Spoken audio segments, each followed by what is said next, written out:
Greeting folks, our lesson for today is about open-mindedness, brought to you by Dr. George Tanis.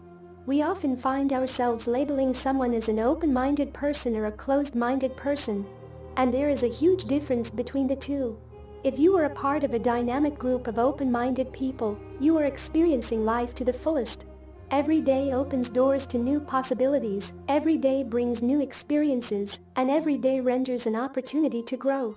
But if you are someone who is a part of a group that consists of closed-minded people, you must have found yourself amid rigid ideas that cannot be discussed or altered. You must have experienced the same things over and over again, as there is no room for new experiences, and every single day must have been exactly the same for you. It is always advised to spend time with like-minded people. And it actually makes sense. Open-minded people in a group of closed-minded people may feel suffocated, and closed-minded people in a group of open-minded people might feel overwhelmed.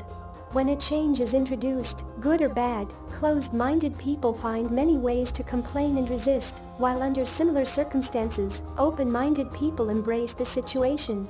They see change as an opportunity to explore and learn. While closed-minded people feel a deep urge to run back to their comfort zone, open-minded people see change as an adventure. So, what do you think happens to people who resist change? Do you think they can make personal, professional, or spiritual progress? Do you think they ever reach their full potential or lead a fulfilling life? The answer is no. Life puts us through many situations that allow us to grow personally, professionally, and spiritually. We get many chances to be flexible, to adapt, and to change. When we resist these situations, we say no to life. We refuse to grow, and we refuse to change. And that's why we often hear people using the phrase keep an open mind. So, what exactly is keeping an open mind? How is it different from keeping a closed mind, and how does it impact your life?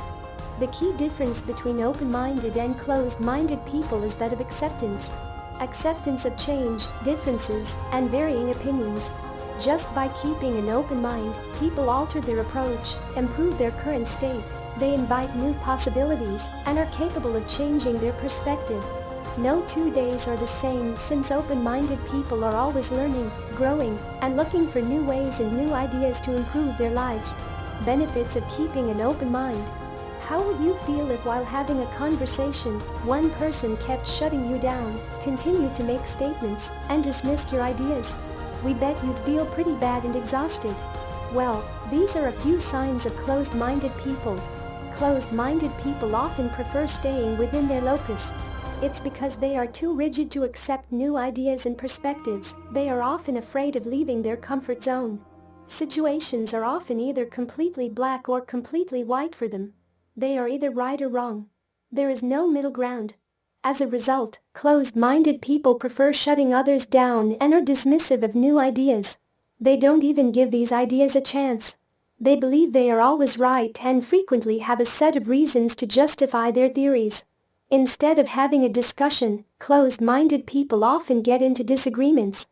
Instead of seeing and exploring other perspectives, they often find themselves justifying their statement. As a result, they lead their lives with a judgmental attitude and have a limited social circle. They become obsessed with righteousness and unconsciously confine themselves further.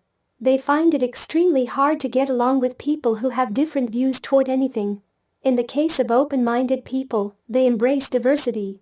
Because they are always open to new ideas, thoughts, ways, and perspectives, they get more varying experiences that help them lead a more fulfilling life.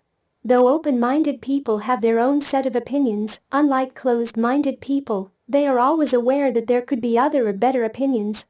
Since they are highly flexible and more curious, they get along with a lot of people. Imagine staying confined to a particular set of ideas, thoughts, and experiences for the rest of your life. Scary, isn't it? Sometimes, our beliefs and perceptions hold us back. They do not allow us to be happy, embrace change, or welcome new ideas. When we make perceptions too early, we close the doors and are left with only those resources that are inside those closed doors. With time, these perceptions become shackles and we become a prisoner to our own beliefs. Just imagine, if only we could break these shackles, if we could let go of our rigid perceptions, and if we could gather the courage to welcome change. Wouldn't it feel great to be free? Becoming an open-minded person. Many people claim that they are open-minded, but the reality is often different. If you are someone who is living in a confined space and you want to be free from the shackles, we are here to help you. As a wise man said, if you are not okay with your current state of life, you can move. After all, you are not a tree. And if you have made up your mind, we can help you move toward a more fulfilling and happier life. The very first step is the hardest. This step will push you and will test your patience. This step might also press your buttons. But it's one of the most crucial steps. First, become a better listener. Even if the ideas offend you, even if you have different beliefs, even if they make you angry, be patient and listen.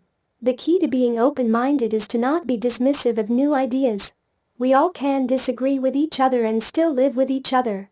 The thought behind it is to listen to the idea, take it in, analyze it, and see if you can accept it. If you can, great. You've just learned something. If not, great. You've just learned something about yourself. The second step is to be more open to new experiences. You don't like action movies? Go, watch one. You don't like traditional music? Give it a try. You don't like certain people? Go and make small talk. Who knows, maybe you'll find a new hobby or a new friend. The third step is to ask questions. When we were young, our teachers and professors would often encourage us to ask questions. But as we grew up, we ditched that practice. With time we become too self-involved, and sometimes due to the fear of embarrassment or the fear of speaking up, we refrain from asking questions. Asking questions always enhances your insights, it helps you increase your knowledge base, and it helps you to get to know a person better. Sometimes, due to our own conceptions, we refrain from trying out new things. When you ask questions, you get a clear vision. Knowledge is an effective antidote to fear. When you are open-minded, you accept new ideas, you become more social, you get along with more people, and you become happier. Every day brings new possibilities and new opportunities to learn, grow and be more joyful. The essay. Please write an essay, up to 2 pages, about a past experience you or someone you know had when you were not open-minded. Tell us in detail, who, what, when, where, why, to whom, the time, the place of what you did, the outcome. And tell us in detail how you could have changed that use from what you learned today, so the outcome would have been good. Internalize this lesson. Make it become a part of you. Share your thoughts in the forum. Our advice is for you to practice being open-minded for at least a week. Tell others around you to point out any event in which you didn't. Have them hold you accountable. Visit the forum and do a confession. What is a confession? A confession is when you've displayed a wrong behavior and were held accountable by one of your family members, peers, or even by you. Visit the forum and tell us about it. We will give you feedback. Make sure to watch the video about confession for more details. Furthermore, become a member of the forum and give feedback to others. That's how you gain practice in becoming a certified life coach. Read the article. Time for introspection. Please answer the following here. Print your workbook, PDF or WORD. How has being in a circle of open-minded people transformed your life? What do you think is the difference between open-minded and closed-minded people? Would you consider yourself an open-minded person? On a scale of 1 to 10, how would you rate your listening skills? What new experiences have you had recently? Which one was your favorite? When you come across a new perspective, do you ask questions, or do you simply dismiss the idea? Thank you, George Tannis, PhD. It is time now to move on to the next lesson, being humble.